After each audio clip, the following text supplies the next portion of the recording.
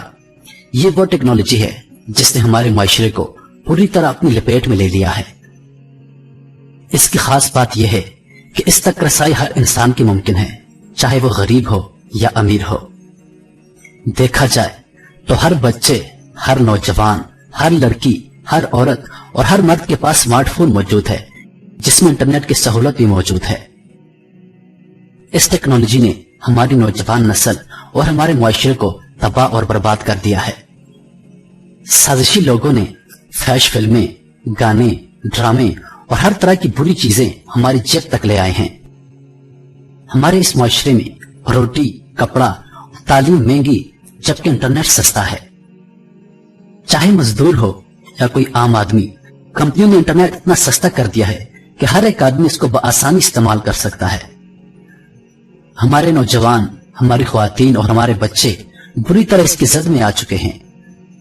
لیکن دلچسپ بات تو یہ ہے کہ ہم ابھی تک بے خبر ہیں۔ تو میرے محترم عزیزو، اٹھیے، جاگیے اور سوچیے۔